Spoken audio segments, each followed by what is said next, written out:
Hi, this is Phil, and I'm here to tell you all about the Capes and Lunatics Patreon. Don't miss out on our comic book creator interviews, including our monthly Chichester chats with comic book legend D.G. Chichester, superhero movie brackets in our search for the worst comic book movie of all time, and many, many more specials, all completely uncensored. Access starts for $3 a month, full video when you pledge $5 a month. Check out the link in our show notes or go to patreon.com/CapesandLunatics. Hope to see you there. This is Luca Perich, host of a Totally Turtle Sports and Gaming YouTube channel, and you're listening to the Capes and Lunatics Podcast Network.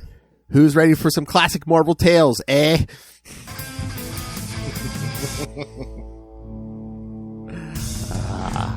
That's right. That's right, kids. We're going to be talking the original Alpha Flight run, number 1 through 4, from Mr. John Byrne himself. But anyway, yes, we're back at episode 3 of Marvel Tales. I am Phil. Joining me, as always, my good friend, it is Justin. Dustin the Owl. That's right. Hooting my way back into Marvel Tales. Oh, there's an intro. There's our intro. Who's joining me, as always? Justin the Owl. Who? Right. Superhero name, Justin the Owl. That's right. We'll forget about that other guy. The guy with the Wolverine hair. Oh, jeez. Yeah. Oh, yeah, that is a Marvel villain, yeah. I was thinking Although they have done a good job making him more formidable these days. Yeah. It was more like a respectable crime lord, yes. Yeah. I was thinking like Night Owl from like The Watchmen and stuff, but yeah. I'm like, duh. Do a Daredevil show, yes. Ow. I'm sorry, you've eclipsed him in my mind. I'm sorry. Oh, thank you. Yeah, I like that. You're welcome. All right. So, yes, we were just talking offline about how it had been a few years since we read these. It's like, I'd read some here and there, but then I think, what was it, like 2006 or so? Like, I was grabbing up as many back issues as I could of Alpha Flight. And I think I got the majority of the first series. I still have a big gap or two towards like the end. Loth and I are going to be doing some mad comic book shopping when she gets here. Maybe that should go on my list of stuff to look for. See if you can find some of those. Yeah. Complete my Alpha Flight. Yeah. Yeah. How many are you? You said you were missing a bunch towards the end. You know what? I can. I can tell you the actual issue numbers too, because I use that CLZ, or as Ray says, CLZ. CLZ. Yeah, he loves CLZ. Yeah, he got me hooked on that. I mean, it's great. I mean, it's only like what? It is good. I need to get on the horn and do that. Oh yeah, I mean, once you get your whole collection in, I mean, it was it just took time to put my whole collection in because I have over 25,000 according to the. Yeah. So, oh my God. But no, once you get them in, you get new comics, man. Like especially the newer ones. Yeah, you just scan the barcode and. Yeah, it's easy. I just need to hurry up and do it. Especially the new ones, it'll tell you if you have cover A, cover B, cover C. Yes, or cover X, Y, Z. Oh, yeah, depending how many they... Yeah, gosh. So many variants. Oh, wait. Yeah, Alpha Flight Volume 1. I have 128 issues. I have one... I have the first 105 issues. Okay. I must be missing 106, because then I have 107 through 129. Oh wow! You almost have the complete That's what thing. I'm saying. I almost have the whole. That's first, great. Yeah, maybe you'll find those with Lilith. That'd be awesome. Oh! I need the annuals. I only have annual number 2. It looks like. Oh yeah. There were a couple of those, right? And then volume 2, I'm missing a few, like number 2, Oh wait, that volume 2 that was in the early, or was it the late 90s? I think that 1997. Yeah. That's like around the same time when Deadpool got his first ongoing with Joe Kelly. Yes. Yeah. I think about half of that series, if I remember right. That was a weird one, though. Oh yeah. Yeah. And I think 2006, wasn't that when they brought back the original team after the whole Chaos War event? Wasn't there is a run in 2004. Maybe that's the one I'm thinking about. Maybe, because I have issues 2 through 6 of that. Okay. I know. That's what I'm saying. I'm gonna collect. I know. Did you ever read? Let me pull it up. We gotta scroll down. There was an Omega Flight. Yeah, I think it's Omega Flight series. Was that the 2006 one? Or? I heard about that, and I think Beta Ray Bill was in that. It was Beta Ray Bill. It was it was like Beta Ray Bill, U.S. Agent. It was US like Agent. Julia Carpenter, I think. That's right. Yeah. No, I remember reading about that, but I never actually read it. It was Did so you read weird. that one? Yeah. I was collecting that as it was coming out. So it was only really 5 issues, but yeah, because you had like a version of I don't know. I think was it Vindicator or One is either Vindicator or Guardian. Yeah, but Sasquatch was in there, wasn't he? I think Sasquatch. Yeah, like you said, Beta Ray Bill, U.S. Agent, Julia Carpenter, and then like Shaman's daughter. Oh, Talisman. Yeah. Okay. But yeah, I think that was. I'll have to go back and read that. Yeah, I think it was only like 5 issues. I'm trying to remember. It might be collected, even though I might just have like a trade of it or something. I'll have to hunt that down. Yeah. It's been a while since I read that. I need to read that again. Yeah, I really like Julia Carpenter too. So anything with her, especially from like those West Coast Avengers issues and stuff. Yes. Yeah, I loved her in the West Coast Avengers. Yeah. Oh, we're gonna get there, kids. Eventually. Oh yeah. All right. So should we dive into these issues? Yes. Yeah. Let's talk about some Alpha Flight from the beginning. I think I have some synopses here. Yes. All right. Alpha Flight. Yes. Volume 1, number 1. Tundra from August 1983. All right.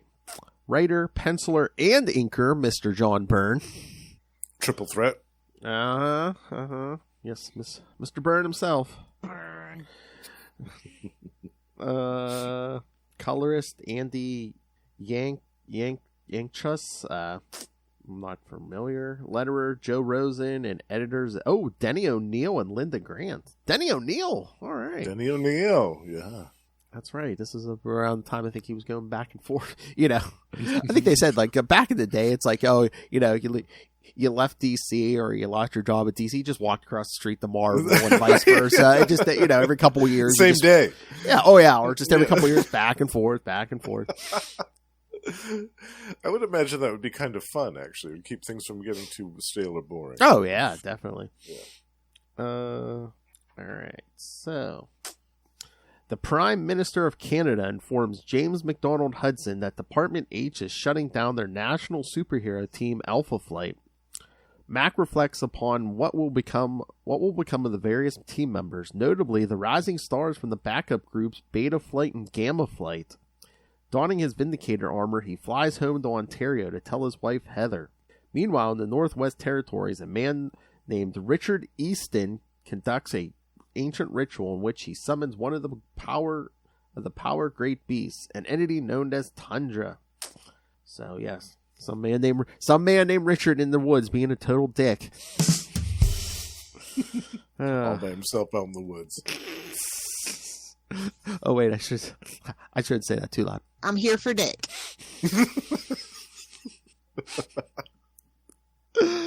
Oh Lord. The chance is never zero, low. Scream at!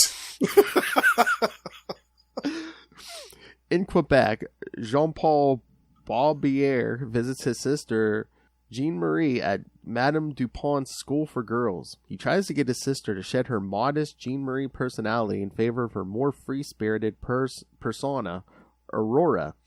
Jean-Marie detests this side of her nature and openly rejects Aurora as if she were an entirely separate person.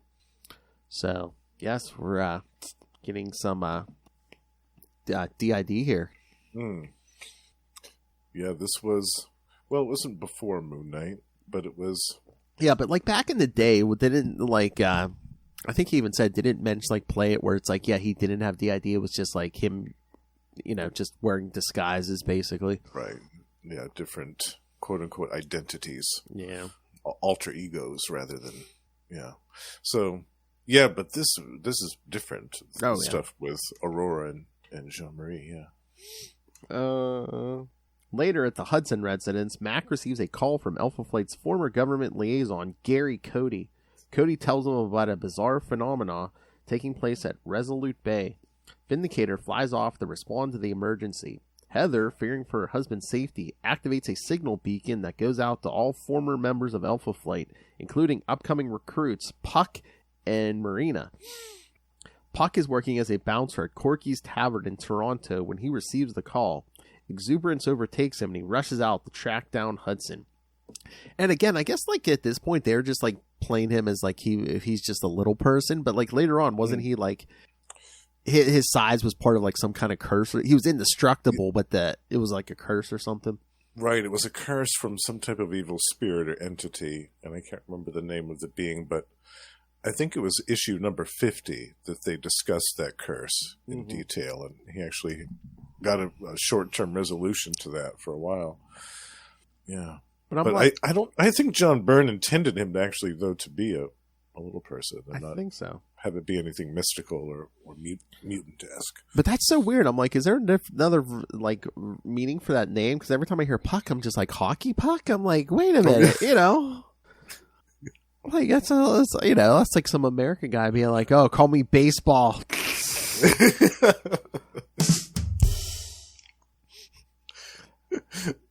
Or I was going to say football, but Ray would get the wrong idea.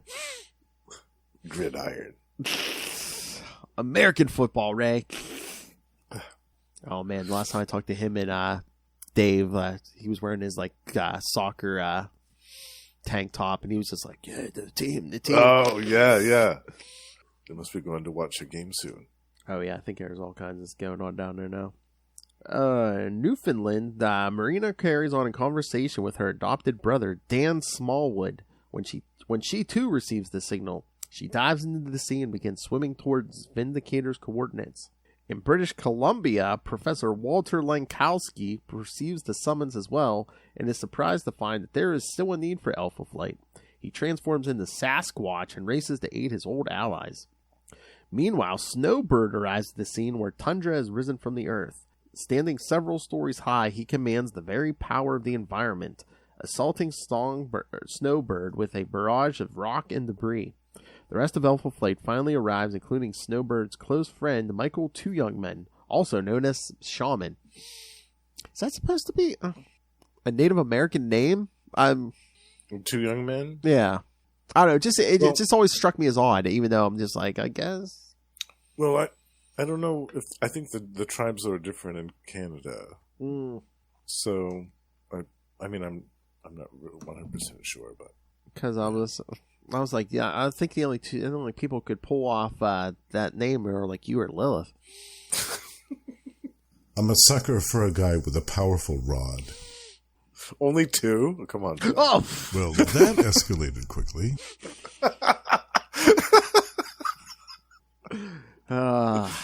7 young men. Okay. Whoa! That's a good time. Whoa! I know what he's unwrapping on Christmas. Cock-a-doodle-doo. One for every night of the week.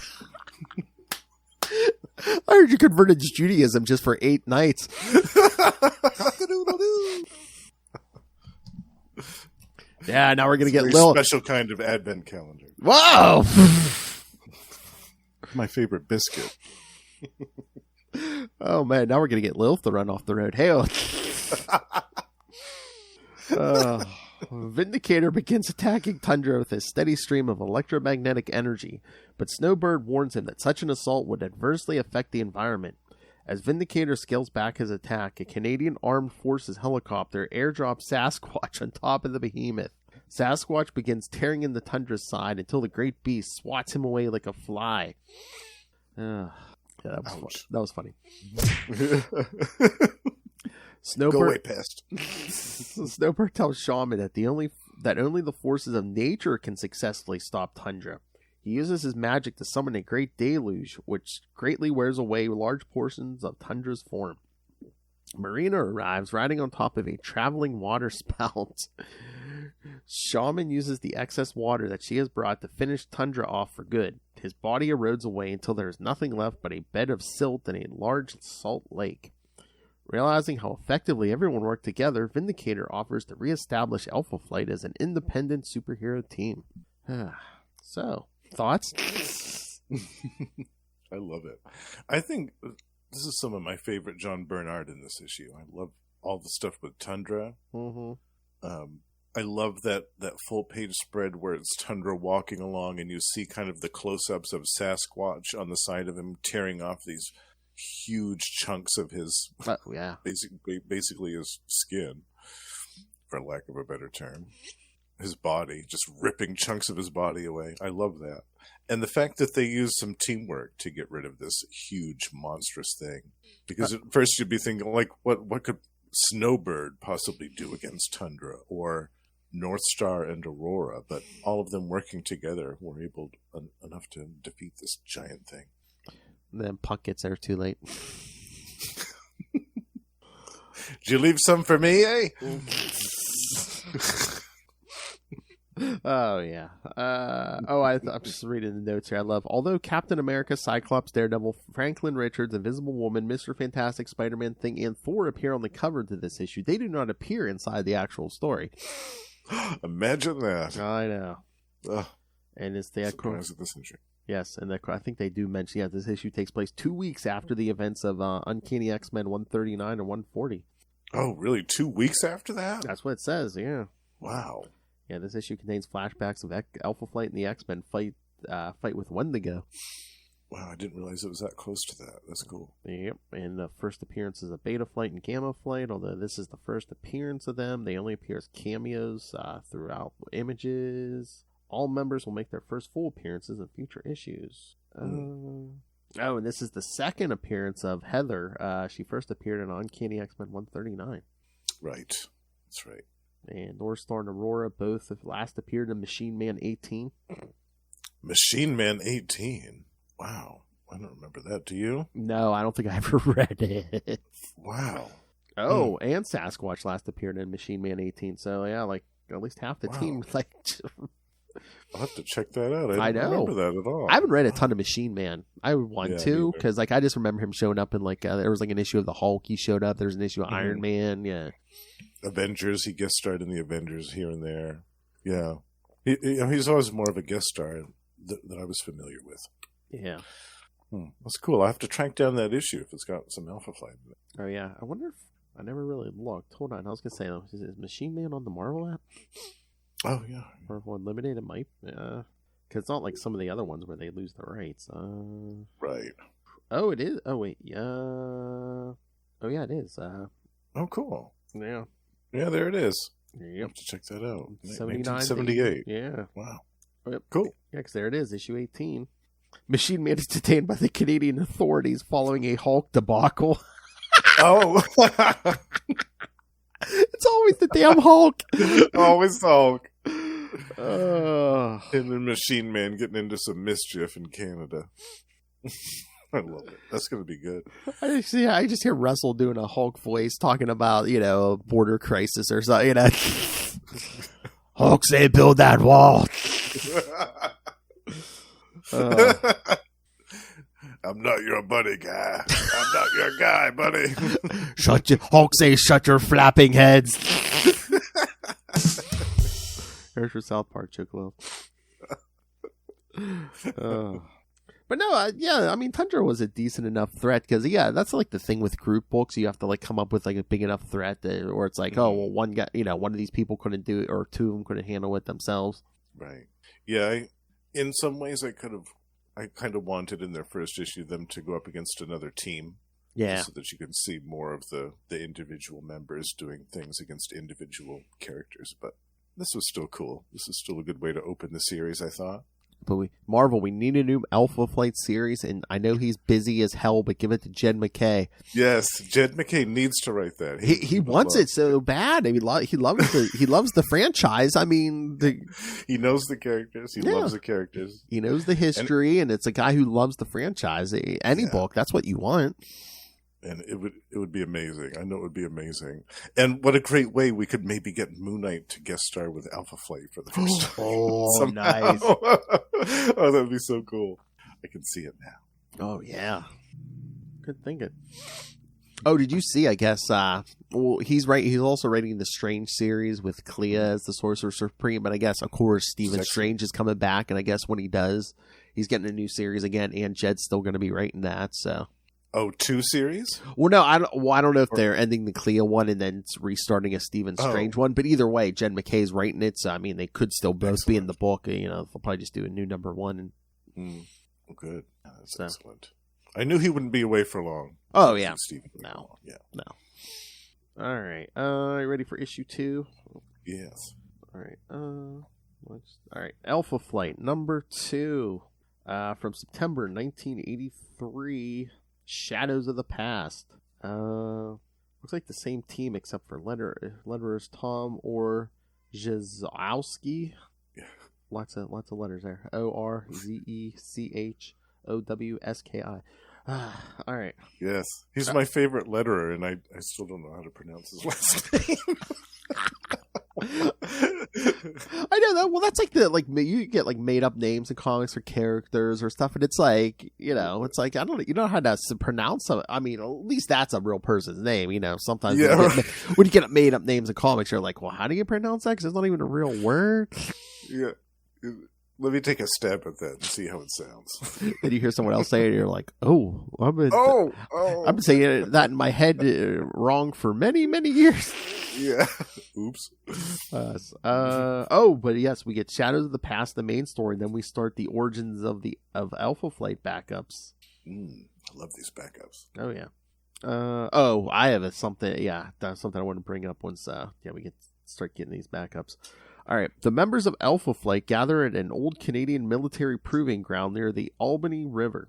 Vindicator runs them through a series of combat training exercises in order to hone their skills. Despite a few mishaps and the inevitable brawl between Puck and Sasquatch, the team enjoys their time together, and Mac feels confident that Alpha Flight could one day become as nationally recognized as the Avengers. So is Byrne trying to copy the X-Men formula? You got the short guy with the, who flies off the handle. The big strong guy who's always losing his temper too. Yes, and and then the leader who's constantly separating them from tearing each other limb from limb. Exactly. Yeah. Shaman, ever acting the part of Vindicator's conscience, reminds him that while he wears the flag of Canada, perhaps he should also embody the country's spirit. He compares him to his American counterpart, Captain America. Suddenly, Puck notices that Marina is acting strangely. He approaches her out of concern, but Marina turns feral, lashing out at him with her razor-sharp claws. As Puck falls over, nearly disemboweled, Marina dives into the water and swims away. Northstar and Aurora attempt to follow her, but she is already too far away. That's what I'm saying. This is before that, they retcon him with that curse, because he's pretty indestructible once they start doing the curse thing, right? Right. Yeah. Or he has some type of weird healing thing or something. Yeah, but not with this. He's definitely not. Indestructible here. They're really downplaying him in these first 2 issues. I mean, the first one, he shows up too late to get in on the action, and then probably the beginning of the second issue, he's already like injured and in the hospital. It's like, is this guy's like here for like comic relief, or just? And notice too that the team is split up already in the second issue. They were united briefly in the first issue to combat the giant threat, and now halfway through the second issue, not even halfway through. Oh, I know. Got them split up already.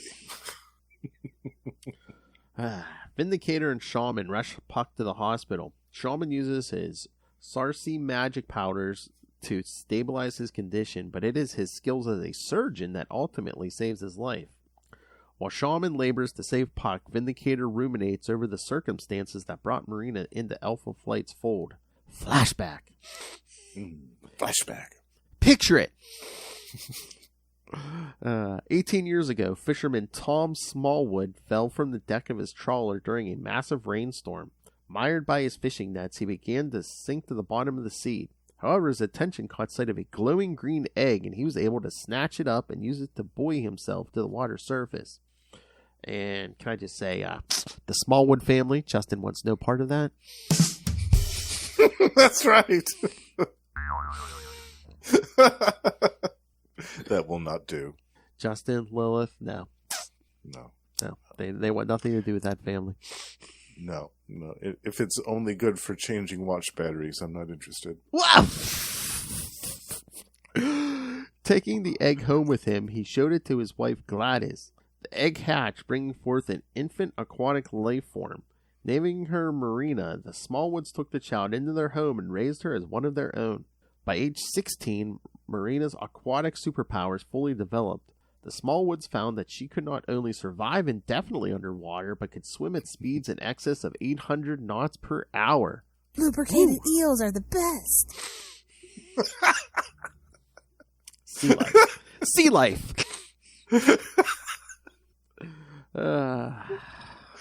What do you think I was talking about? Come on, what do you think I was talking about? Come on, get your head out of your butt, buddy. Within a short time, the administrators of Department H discovered Marina's existence, and James Hudson personally recruited her into the Beta Flight program. Marina excelled as a member of Beta Flight, and within a span of 4 months was ready to become a full-fledged Elfin.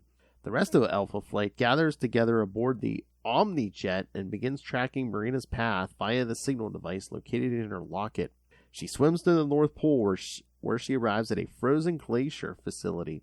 Rising up out of the water, Marina finds herself in the presence of a costumed man who calls himself the Master. Ooh. I was going to say, did he not say his full title, or did Byrne not come up with his full title yet? Is it like Master of the World or something? Yeah, Master of the World. Yeah. I know that's in the next issue, I think. Yeah. I think so, yeah. Oh, but before that, yes, we'll get to our origin backup story. Yeah. James McDonald Hudson is a young scientist working for the Amcam Corporation. He has designed a cybernetic suit of armor for purposes of development, excavation, and exploration. However, his project team leader, Jerry Jackson, comes into his office one day and tells Mac that he is taking the project away from him. Jackson is handing the cybersuit over to the American military, one of Amcam's largest defense contractors. Hudson is furious that his work is being used for the American war machine and quits his job. As he storms out of the building, he bumps into Jackson's secretary, Heather McNeil. Ooh. McNeil tells Mac that she heard about what happened and had tendered her resignation when she discovered how the company had treated him. Although Hudson doesn't know it yet, Heather and he will be married to one another in less than a year. Later that evening, Mac schemes against his former employers. He returns to Amcam and steals the cybersuit. He then uses it to break into the company's security vault so that he can destroy all blueprints relating to the machine's design. He is happy to discover that the blueprints remain in a sealed envelope, so he knows that nobody could have copied them. Using the apparatus's gauntlets, he incinerates all of the classified documents. Mac then takes the suit out of the building and parks it on a nearby hill. He recognizes that the armor suit is technically Amcam property, but he designed the cybernetic helmet prior to working for the corporation. The armor will not function without the cybernetic helmet, so Mac takes it with him. Thoughts? I love that original suit. I thought that looked so cool. Oh, yeah. That orange one. Mm-hmm. That's a cool John Byrne armor suit. But I do like the Vindicator suit where it's almost like an Iron Man suit, but it's like skin tight. Yeah. It's definitely the better suit. Yeah. Oh yeah. But as far as the prototype one goes, I like that one too. Oh yeah. Wait, what? The cybernetic armor that James Hudson designed for Amcam will later be used by the superhero known as Groundhog. Groundhog. Hold on. There's a link. Sean Bernard. All right. I'm gonna look that up. Groundhog. I know. That's what I'm looking at here. Is this an Alpha? Oh, that was later on in First appearance, Alpha Flight Special, number 1 from April 1992. Oh yeah, that was much later on. Wow, Groundhog. That's so funny. Looks like it's a different color, like it's white or silver instead of gold. Yeah. That's cool that they brought that armor back years later. I like that. Mm-hmm. I was gonna say I'm trying to see who wrote that story because creator Scott Lobdell, Simon Furman, and Pat Broderick. Okay. Yeah, that looks like Pat Broderick artwork right there. Yep, 1992. That tracks. That's cool. Interesting. So yes, it could generate electromagnetic blasts and fly. The Groundhog suit allowed him to lift press up to 10 tons. So Spider-Man-like strength. Okay. I forget what Guardian's strength was. Wasn't it 30 or 40 tons? Maybe, I can't remember. Yeah. So any other thoughts on this? I mean, this issue's weird. It's basically just like a Marina like origin story. Yeah, it is a lot of setup for what comes afterwards. Which again, you don't And get, you don't I get a thought it lot was of kinda pages weird either. Yeah. Yeah, exactly. Yeah, it's weird that they split up the team so soon. Like I was saying, like all of a sudden, Marina went crazy in the second issue, and she's gone. But yeah, I liked it overall. It was a nice little segue into the story to come. Oh yeah. Should we get to number 3? Yeah, love this one. All right. Alpha Flight number 3. Yeah. October 1983. Yesterday, man. Same team, and then we're gonna get another backup story. But all right, the main story: Snowbird, having received a mystic communique from Shaman, flies across the Northern Territories in search for friends in Alpha Flight. She finds the crashed remains of the Omnijet and uses her post-cognitive perception powers to replay the events that led to the ship's landing. In the vision, she sees a red laser beam originating from beyond the plains, striking the ship and sending it down into the snow. Her friends survived the crash and left the ship, briskly walking northward. Songbird begins following Sasquatch's footprints toward their destination. Meanwhile, the rest of Alpha Flight has found an entryway into the technologically advanced layer of the Master. In the hopes of expediting their search for the missing Elfin, Marina, who they split up into 2 teams. Vindicator and Sasquatch head off in one direction, while North Star and Aurora fly down an alternate tunnel. The teams get cut off from one another, and Aurora begins to grow scared. North Star and she lock hands, generating a blinding glow of light, which illuminates the entire tunnel. As they explore further, large metal poles protrude from the walls. One of them strikes North Star, rendering him unconscious. Aurora grows even more scared and slips into her meek Jean Marie personality.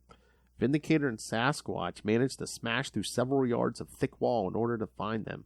Meanwhile, the self-proclaimed Master of the World has captured Marina and strapped her into a large torture device. He alludes to the fact that Marina's heritage is alien in origin and that both of their destinies are intertwined with one another. While Marina screams in torment, the Master amuses himself by relating his own origin. Flashback. The Master was once a member of a tribe of humans known as the Ishu that thrived in the northern wastelands over 40,000 years ago. The Eshu maintained a strict code against the taking of human life and discovered that the Master had in fact violated this stringent law. Exiled from the community, he wandered south until he felt an instinctive need to change course and head further north. An unidentifiable summons drew him closer and closer to the North Pole until he discovered the ruins of an enormous spaceship. Entering the vessel, the Master found himself at the whims of this seemingly living ship. The ship captured him and used his body for excessive experimentation. It slowly stripped away all of his biological matter for study and then progressively replaced it with renewed tissue. The sheer pain and torture they experienced ultimately drove him insane, and he remained a prisoner of the ship's controls for years. Eventually, he regained his sanity, and his consciousness evolved to the point that he was able to wrest control of the ship and free himself. The Master concludes his story and tells Marina that the egg that birthed her originated with this ship, and that she belongs to a race of extraterrestrials that came to Earth millennia ago. Before he begins his ultimate takeover of the world, the Master is determined to eliminate all traces of the original alien race. Suddenly, the Invisible Girl and the Submariner, My favorite biscuit. appear in the doorway of the Master's torture chamber. Neither hero is prepared to allow the Master to continue with his mad plans. Yeah. Biscuit alert. Oh, yeah. Major biscuit alert. Major Huh? biscuit alert. Oh, I love it. Yeah, I was so excited to see. Biscuit I was so alert. excited to see him in there. Biscuit alert. Major biscuit alert. Hey, there was something for everybody there. There was, John Byrne Namor and John Byrne Sue Richards, man. There's everybody. That's right. There's something for everyone. Something for everybody. Absolutely. Oh, yeah. Before She-Hulk, I think Sue Richards was his I think you're right, muse. Yeah. I think you're definitely right about that. All right. So any thoughts on the Master of the World before we get to that backup story? Well, I love the whole part where Snowbird uses her post-cognitive vision to see the ship getting shot down. I love that whole 2-page spread is gorgeous. And the whole stuff inside the master ship was really cool. Oh, the fact that they were fighting all these weird high-tech defenses, and the sudden twist with Aurora switching to Jean-Marie, that was also really cool. I was like, ooh, I didn't see that coming the first time I read that. And that added another twist to the story, another dynamic for them to deal with, as if it wasn't bad enough. They've got to deal with this unexpected twist. I love that. And then the whole revelation with the master, I was like, ooh, that's really cool, actually. It's kind of like a little bit like the Marvel version of Vandal Savage. That's what I was going to say. Yeah, except that, a different take on it. Yeah. No, it sounded more painful. It's just like, oh yeah, the machine was like the spaceship was taking them apart and putting them back together on a cellular level. It's like, ooh, that's gonna sting. Yeah, there's been a few versions. I'm trying to remember who else there is, but there's been a couple versions of characters, I swear, like that, where it's like, oh yeah, I was a caveman and I got evolved up and immortal. And yeah, there's been a few variations on that, but yeah, the first time I ever heard of the Master of the World and his origin, I was just like, oh, it's Vandal Savage. Okay. Yeah. The Marvel's Vandal Savage. Because except for his armor, he kind of looks like Vandal Savage too. Because he has like the dark hair and the beard and stuff, and a similar worldview. Exactly. To be honest. Yeah. All right. And then we get our backup story: Origins of Alpha Flight Purpose. 10 years ago, James McDonald Hudson sits in his apartment in Edmonton. He ruminates over the events that led him to break into the Cam-Am building to steal their cybernetic supersuit. Former Cam-Am secretary Heather McNeil stops by the house armed with a fresh supply of groceries. She sees the helmet to the cybersuit sitting on the coffee table and realizes that Mac is the one who broke into Amcam the previous evening. Heather spontaneously declares her love for Mac, but Hudson is reluctant to reciprocate as she is only 17 years old. Ooh. Ooh. I mean, is that legal in Canada? I guess that's legal in Canada. I mean, if they got married, I would assume it was legal, but. And this was 40 years ago, so who knows what's changed since then? But how old is he supposed to be in this? Like, I know, he's in like pushing 30 or something? Maybe, yeah. That's what I'm. That was my other thing too, because like, wasn't that the other thing? Like, I don't know if they retconned that since, but like when John Byrne's writing Fantastic Four, didn't he have it where like Reed met Sue when she was like a child and he was like in college or something? She was like maybe like 9 years old and he was like in college or something weird like that. Oh, was that it? Oh, it was something like that. I think, yeah. I know she was a lot younger than I think there was at least a 10-year age difference, I thought, between them, and it was like, oh yeah, he met her as a child. The age difference is one thing when you're both adults, but he met her when she was like a child, and it was like, no. That's nasty. I mean, nothing happened, but again, it's like, but still, yeah. Hey, remember that 9-year-old you met, and then it's like, oh, you meet her 10 years later. Hello, that's always strikes me as gross. Yeah, it's not a good precursor for a relationship. Again, if I know, but it's like if you meet as adults, it's different, but it's different. Yeah, you don't have that frame of reference. Yeah, you don't have that memory of her as a child. Yeah. Yes. Yeah, I remember you before puberty hit. Yeah, exactly. Yeah. That's gross. But yeah, 17-year-old Heather, and who knows how old Mac is. I mean, he's. I remember the first time I read that, I was like, yeah. I mean, he has to be at least late 20. Yeah.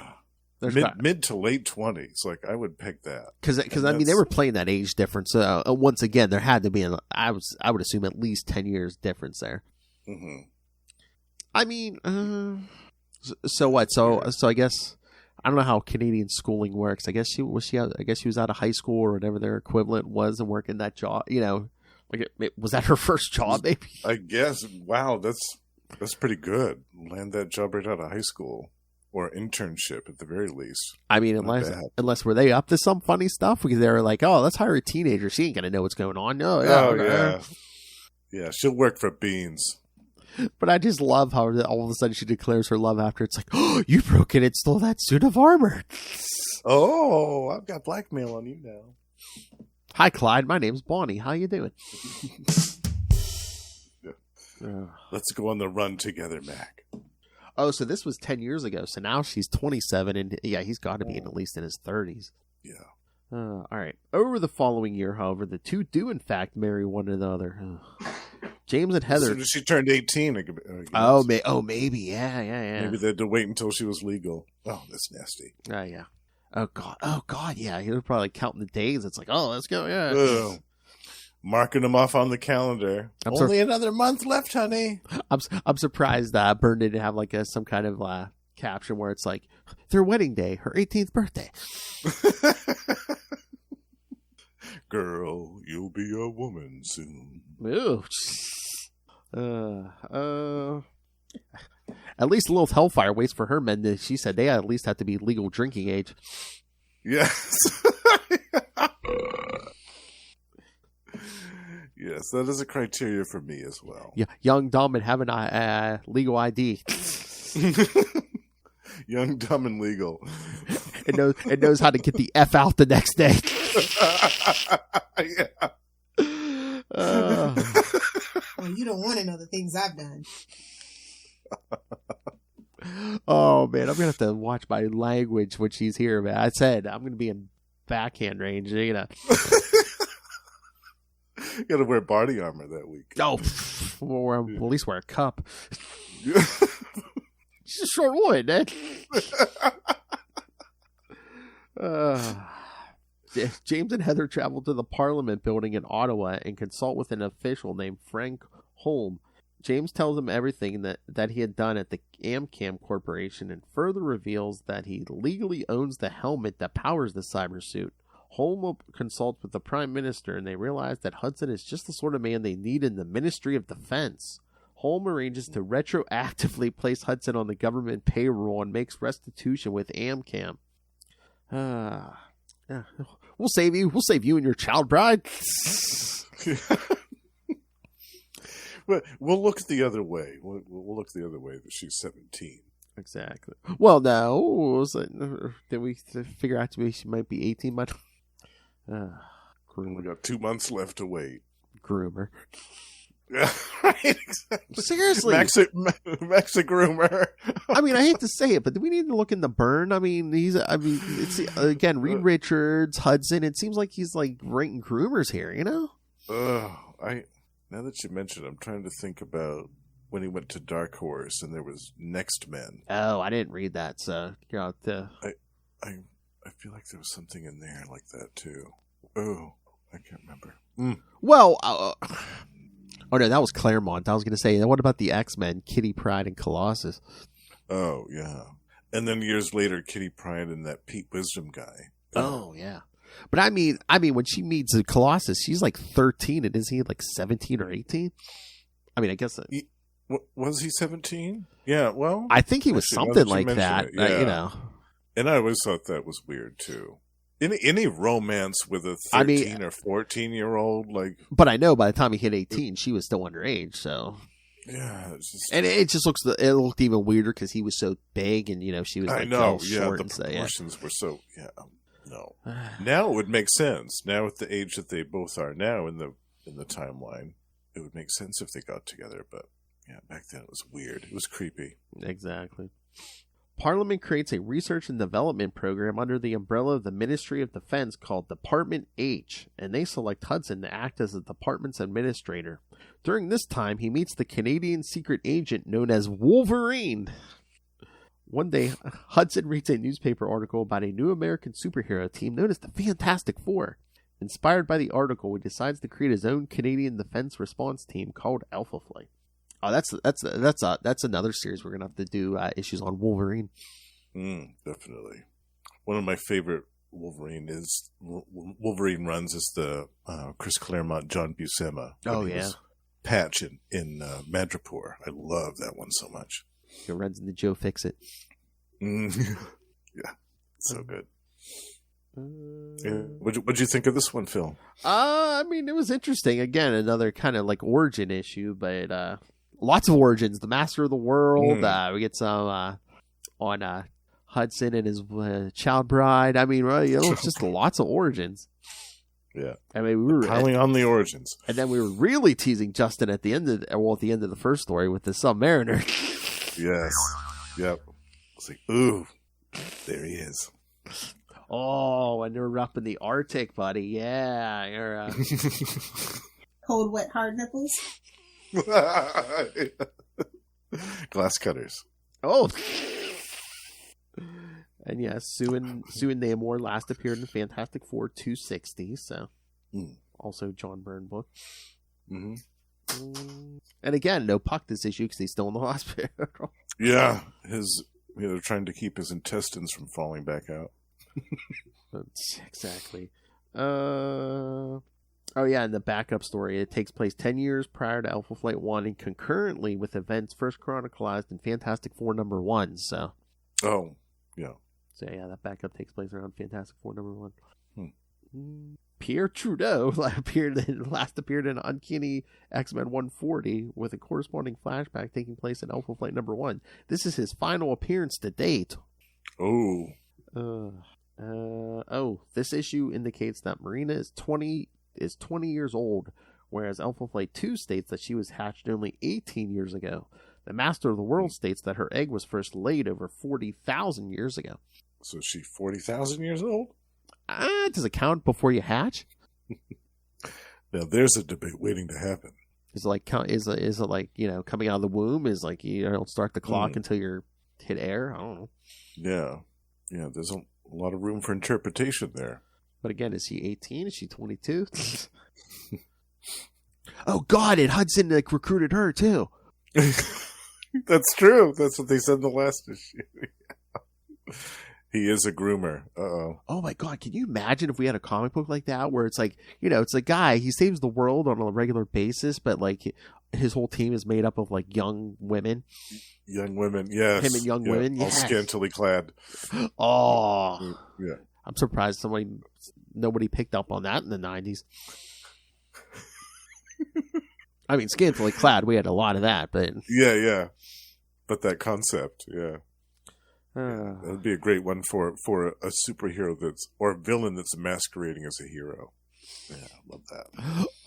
Or no, me and Lothar was talking about horny Doombots. Can you imagine if Victor Von Doom just made Doombots, but they were all like fembots from Austin Powers? Pleasure bots. Yes! Well, I don't think he'd leave that castle for a while.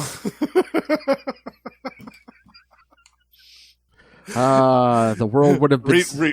Reed and Sue would be like, why haven't we heard from Doom for a while? It's been like a month since Doom's done anything or popped off or said anything like crazy.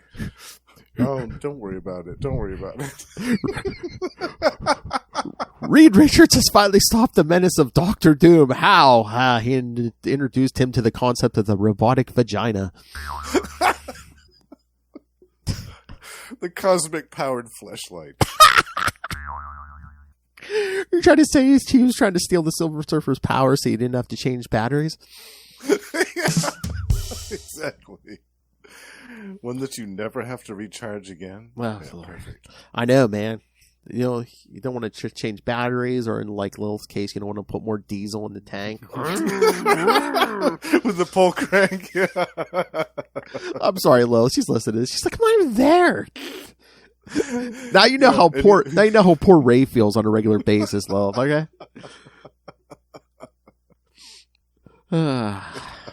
Cosmic powered pleasure dolls. Very hard, very tempting. Is that a sentient tongue? Oh. Is that a sentient tongue?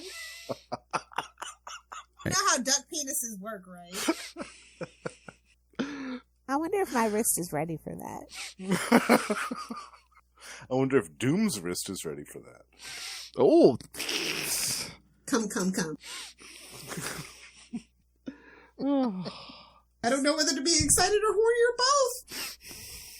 I shall name this one Susan. Oh. Hey, man, me and Lilith covered like an X-Men arc, man. He was macking on Storm, so I mean... Oh, yeah. He could have his own fleet. Yeah. He could have a Sue. He could have a Storm. Yeah. I mean, Silver Sable once. He put the... Oh, yeah. We're going to get there one day, kids. Yeah. I mean, please, who hasn't Doom run into? Yeah, that's true. Yeah. Even Luke Cage came after him for money.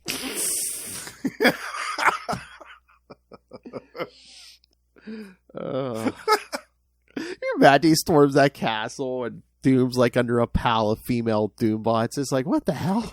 What are you doing?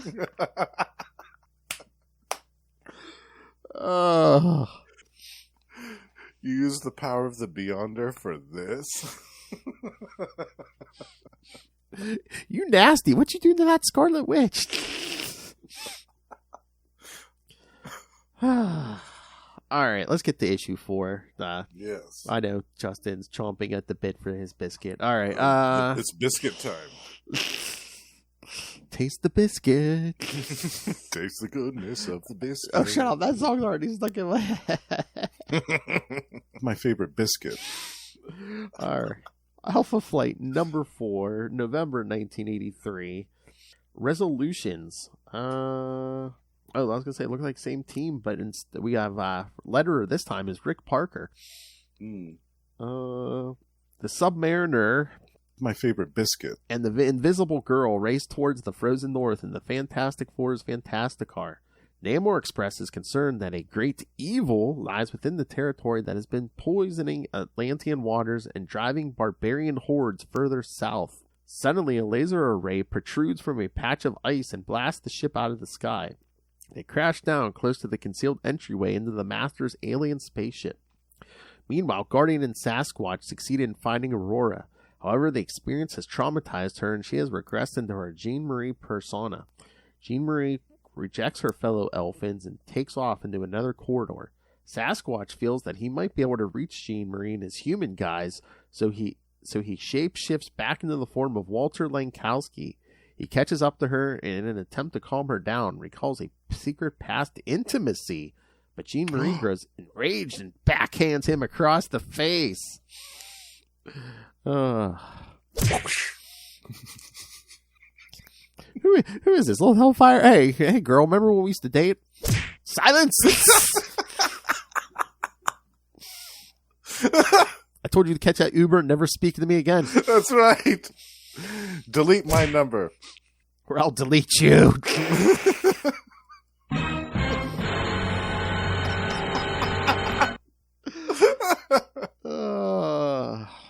So, what did you think when he shapeshifts back, man? He's just like in a pair of trunks. So, Walter Lankowski biscuit. That's not bad either. Blonde biscuit. Yeah. If they ever do live action, why don't they get a Rick Cosnett to play Lankowski? Oh, I don't think I could handle that. I think you could handle that. I could actually.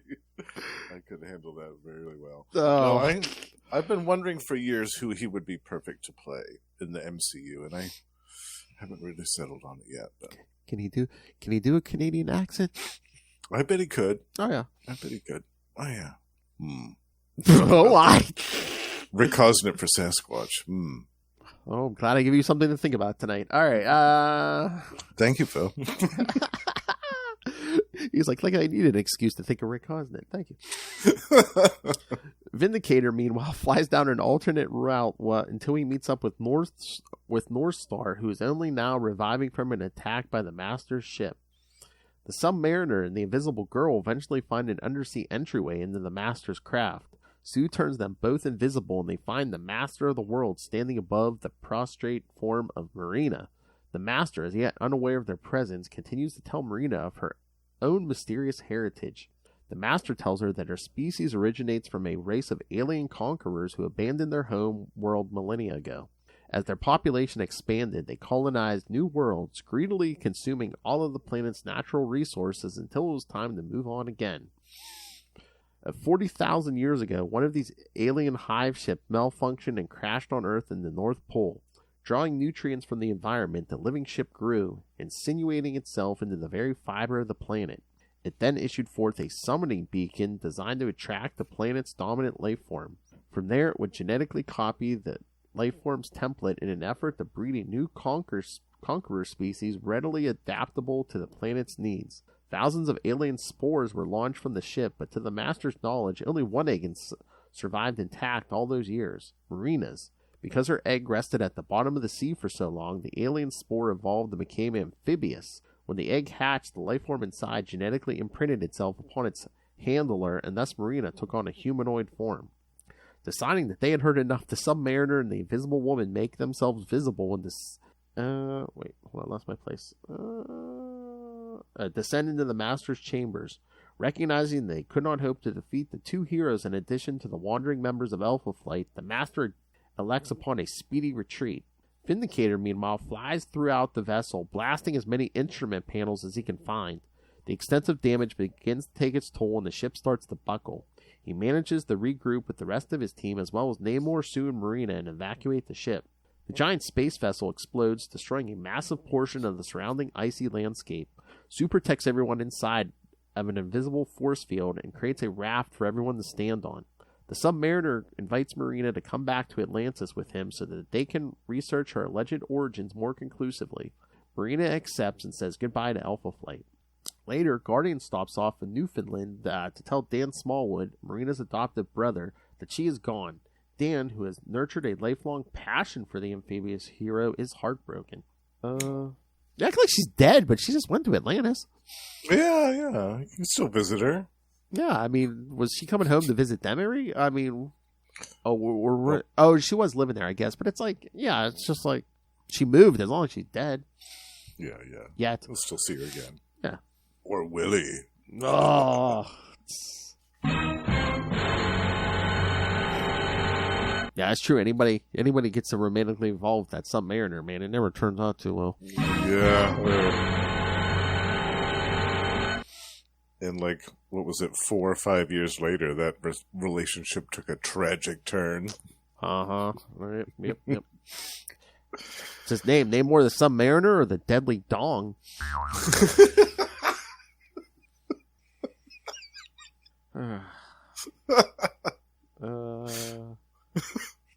I was wondering what happened here. Yeah, this one didn't have an Origins backup. It continued next issue and went until issue 11. Yeah. If they needed the full issue to wrap up this story with the Master. Oh, and yes, the timeline for this issue is slightly askew. The majority of scenes involving the Submariner and the Invisible Girl take place before page 32 of Alpha Flight 3. However, the scenes involving the rest of Alpha Flight, which occurs concurrently with Namor and Sue's journey, chronologically take place after the events from issue 3. Oh. Yeah. That's a headache. Mm-hmm. Yikes. Yeah, the Master of the World will appear next in Alpha Flight 15. Mm-hmm. Yeah, that was a good one, too. Mm-hmm. That one also had Biscuit in it. Oh, yeah. Oh, yeah, and Sue mentions about the Silver Surfer who appeared in Fantastic Four 258 through 260. I think this is the point where like Reed disappears and then the rest of them have to track him down because he's on trial for saving Galactus. Yeah, it's that. Oh, yes. Okay. That makes sense. I believe that's where we're at. Yeah, that was a confusing time for Fantastic Four. Oh, yeah. But yeah, like we said, although it's never outright confirmed, it is heavily implied that Sasquatch and Aurora have shared an intimate history with one another. Yeah, that was interesting. It's like them Rick Cosnett lookalikes. I can't say I blame her. He is a bit of a biscuit. Hey, but I did like the cut. I mean, of course, they're John Byrne. I like the covers on these, but especially like issue 3, just like with the black and whites. It's very striking. Yeah, and this cover too with Marina lashed to that globe being held, that crumbling globe being held by the Master. It's really cool. I love that. Oh yeah. I remember reading this the first time and being surprised that we saw goodbye to Marina so quickly. Yeah. Here it is, issue number 4, and she's already left the team for the first time. Yeah, that's weird. I mean, unless they were just like set. I mean, Byrne was writing this and Fantastic Four, unless he was setting something up where it's like, oh yeah, Marina's going to go with Submariner, and we knew that from day one. Who knows? Yeah, I wonder if. But because this one was kind of weird. It really wasn't a team up because like they don't even meet Reed and Sue and Namor until like basically everything's blowing up. It's like, let's get out of here. Yeah, at the very end. Yeah. Yeah, because it almost seems like a plot device of like, hey, let's ship her off with Namor. Right, and I think he had been unattached for quite a while up to that point, if I remember right. I think so. So, Yeah, they were probably looking for a new sweetheart for Namor. That makes sense. Yeah. Oh, and it was probably just another device. I'm trying to remember. I think at the end of Fantastic Four 260, they're like, "Oh yeah, this continues in Alpha Flight number 3." So if they were just like, "Yeah, go push some more Alpha Flight 3s," yeah. Yeah, the little asterisk. Yeah, go buy it. Mm-hmm. It's by the same guy. See? Yeah, you love it. I do though. I love these early issues of Alpha Flight so much. They're so good. Oh yeah, and then just like what is it, issue 12 or 13? The death, and it's just like, oh, one of these, one of the Alpha Flight is gonna die. Yeah, that one was a nice big epic surprise. Oh yeah, yeah. And then you get that great story around, I think, issue 25, where they go to the land of the dead. There's that big story with the great beasts. Yeah, it's so good. Oh god, it's been so long since I read it. It's probably been like. It's been over 10 years. It might be closer to 15. Ugh. Oh wow, yeah. It's been quite a few years for me too. Yeah, especially like all of the later stuff, like the Bill Mantlo run, which was pretty long. It's been a long time. Oh yeah, when Mantlo and Byrne kind of switched books. Yeah, because Byrne jumped on the Hulk. Right. That was cool. Yeah, and you see Hulk briefly in Alpha Flight when that happens. Oh yeah, because don't they pull him out of the crossroads? Yeah. Yeah. That's where he finally comes back to Earth, and he's not happy. Oh, that's what we should do one day. We should do a crossover with Gamma Child. Yes. Yeah, absolutely. Let's do it. Yeah, we'll cover like the Hulk part over there, and then cover the Alpha Flight part over here. Yeah. Let's do that. That's a great idea. With Justin himself and that other guy. Yes. Although people follow Justin, not the other guy. No, they follow Russell. I know. I'm joking. We love you, Justin. Russell. We just didn't get any crap this episode like Lilith did. No, I invented that, you dick. I love that drop. You gotta rub that one in. All right. Any other thoughts on these, Justin? No, I really enjoyed this first story with the Master. I thought it was a cool nemesis for Alpha Flight to face. Something different, some different supervillain that wasn't your kind of run-of-the-mill wannabe world conqueror. Mm-hmm. It was kind of a unique concept for a villain at that point in time, I thought. And the artwork, of course, is excellent. Oh, yeah. And Namor's looking gorgeous, and I loved all of the little subplot hints with Aurora and Jean-Marie and some other stuff. Oh, just letting us know that there's more to come with these characters, and it's going to be a fun ride, which it definitely was. Oh yeah, definitely. Yeah, what did you think of this one, Phil? Oh, I like I said, I liked it. I love that I got another opportunity to read these because it had been so long since I read these. Oh yeah, it's good because I can always tell. Cause I'm just like, man, I wish we were doing more next week, or.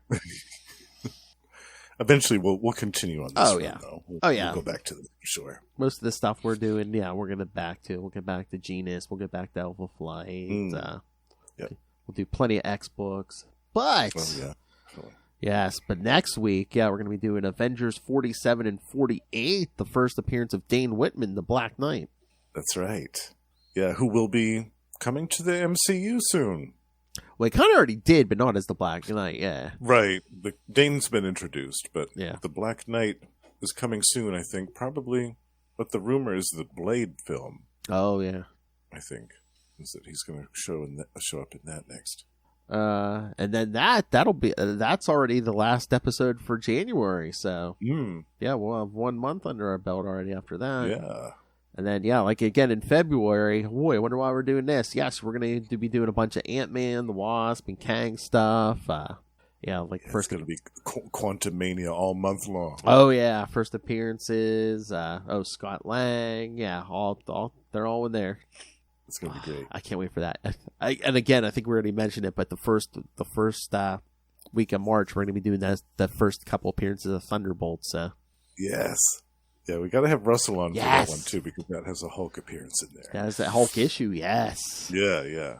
Heck yeah. And then second week, the first 4 issues of X-Man with Nate Gray. Yes. Age of Apocalypse, yes. And, Phil, I can't remember as if I've read those or not. Oh. So that might be a first for me. I'm really excited if that is the case. Nice. Yeah, because the first 4 issues take place in the Age of Apocalypse, so it's like, yeah. Yeah, honestly, I don't think I've read this, so this might be brand new to me. I'm really excited about that. Yeah.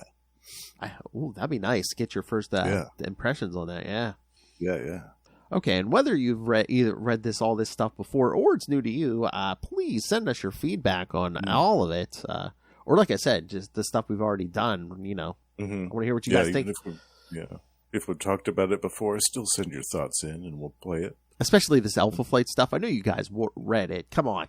Yeah. Ray, Noel, come on. Send your feedback. Yes. Noel sitting there with nothing to do. Come on. Wiping baby puke up. Come on. No, I don't think Noel likes Alpha Flight, but I feel like Ray might. I think Ray has some appreciation for Alpha Flight. Please, yeah. This is right up Ray's alley. We had discussion. We've had the Alpha Flight discussions. Oh yeah, he likes Alpha Flight. All right, so Ray likes everything. Well, with one notable exception, Ray likes everything. Yes. Batman, my favorite character. Chance is never zero, Ray. All right, so send us all your thoughts on all this Marvel stuff. Email us, CapesandLunatics@gmail.com, or call the voicemail 614-382-2737. That's 614-38-CAPES. And remember, you can follow Marvel Tales on Facebook, on Twitter. Find us. Find all the links for all the social medias for all the shows, including this brand new show, Salty and Petty. It's coming and you ain't ready. Well, by the time you're listening to this on the podcast, it'll be here and you'll be like, I was not ready. Yeah, so find links to all of our social media, the YouTube channel. Once again, everything we do gets a video. So please smash that subscribe button, especially now because I believe we are at 261 subscribers. So Lilith demands at least 8 more subscribers. So yes, you must smash that subscribe button. Please make her happy. Smash it. And of course the Patreon, because once again, this is our passion project, our labor of love. We're paying for this out of our own pocket, and I would love to tell these people one day you do not have to pay because our patrons, our advertisers, when we get them, are going to be paying for all of this. So please, yes, subscribe to the Patreon. Join the Patreon elite like Justin himself. And that's right. Join me in the Patreon elite. Get all the perks. The aforementioned Russell, and of course that Batman lover himself. Batman, my favorite character. Ray. The Sausage King. I can see him like keeping a tally like on a wall somewhere. Just like, that's 2 this week. He can feel the hairs on the back of his neck stand up. He's like, they just said it. Oh my god, can you? Oh, he'd be dead if he got his. I have a feeling every time someone mentioned Batman, a popular character, Ray. Batman, my favorite character. Into the Dark Knight, all to do with Batman. He's like, you were doing plugs. I thought it was out. So yes, please subscribe to our Patreon. I mean, you'll get early access to creator interviews, including the monthly Chichester chats. I got the good mic out for you guys. Superhero movie brackets are over, thank God. But yes, you can listen to the whole thing now. And of course, yes, I believe in 2023, Lilith and I were talking about maybe bringing back former shows that we don't do anymore, like her and I maybe doing a Wade's World. Maybe Will and I will do a Quantum Zone, Quasar episode. And of course, our patrons, one of them sitting right there, can tell you, patrons get to suggest shows. So that's right. I'm sure sent a list of a few suggestions. I'm sure it's going to be one of the discussions when Lilith is sitting here. It's like, we're probably going through the suggestions. All right, what are we going to do? Real Ghostbusters or Filmation's Ghostbusters? Oh. Oh yeah, this gentleman sent us a big list, so there's plenty of suggestions. We'll talk anything. All right. So yes, please subscribe to our Patreon or pick yourself up some Capes and Lunatics and Capes and Lunatics Sidekicks merch. Find it all at Linktree, linktr.ee/Capes and Lunatics. All right. I know you couldn't get enough of Justin. There's never enough Justin. So if you need more Justin fix, Rick Cosnett and the rest of you, what other shows can they find you on, Justin? Well, in addition to Marvel Tales and my 1 week residency month over at We Are the Night, the Batman podcast. You can also find me over at Gamma Charge, the strongest podcast there is, where Russell and Carl and I talk about everything to do with the Hulk and She-Hulk twice a month. And also Tomes of Evil, a comic book supervillain podcast where we talk about the bad guys. And also Russell, Ray, and I co-host Predator and Prey, a Yocha podcast. And by the time this episode is out, we should have, I think, 6 or 7 episodes for you to check out if you haven't listened yet. So there's quite a few for you to check out. And that one is super fun. And not to bring up a sore subject, but maybe by the end of the decade, are we going to see Lost Library of Legends? Yes. Actually, January, by the time that this comes out, Lost Library of Legends actually may be manifested. Oh, really? yeah. It's pretty close. It's pretty close. I'm sure Justin can blame me because I added to his workload now. So no. It's mainly the editing. I need to get a couple of hours every week to do the editing and stuff like that. But I'm almost there. Just don't make any mistakes. Don't make any random noises while you're recording, Justin. Oh, I wouldn't dream of doing that.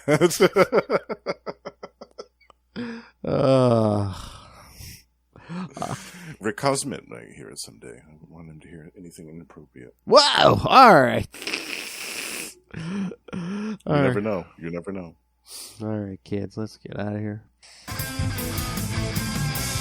Again, thank you for joining us. Next week, Avengers 47-48 with Dane Whitman. His first appearance. He talks about the Black Knight and the Ebony Blade. Yes.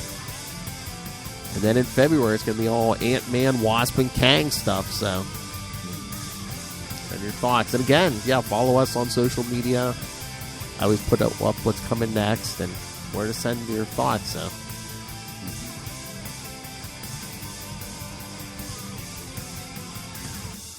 till next time, eh? See you later, eh? All right.